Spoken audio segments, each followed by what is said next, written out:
Priority number one at the airplane crash site near Buffalo is removing the remains of every last person from the wreckage.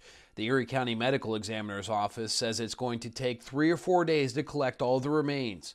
Crews are waiting till that is done before removing the plane. We've described this process that's going on at the scene as an excavation.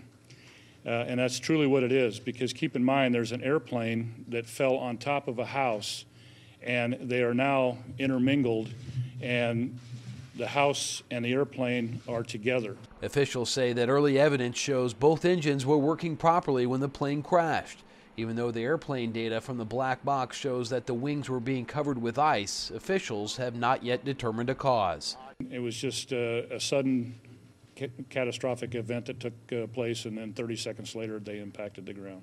The NTSB says it looks like this plane hit flat on the ground with all 4 points, the nose, the tail, and both wings hitting at about the same time.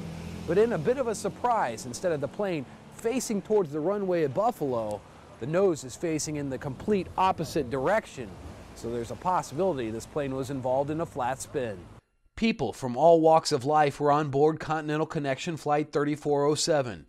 Alison Desforges truly was making the world a better place. She was the lead advisor for Africa for the organization Human Rights Watch.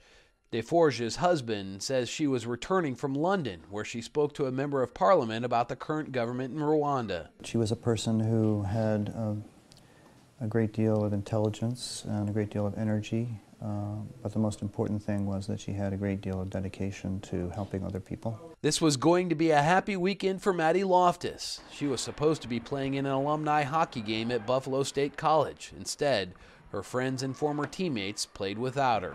Like, we've had time to cry, and we've gone through so many emotions for the last couple days, and to go out and just have fun, to laugh together and play together for the first time in years for some of us, and then be able to kind of dedicate that game to Maddie. Authorities want to have the remains of all 50 victims removed from the wreckage before Wednesday because a snowstorm is in the forecast, and that could make the recovery effort much more difficult.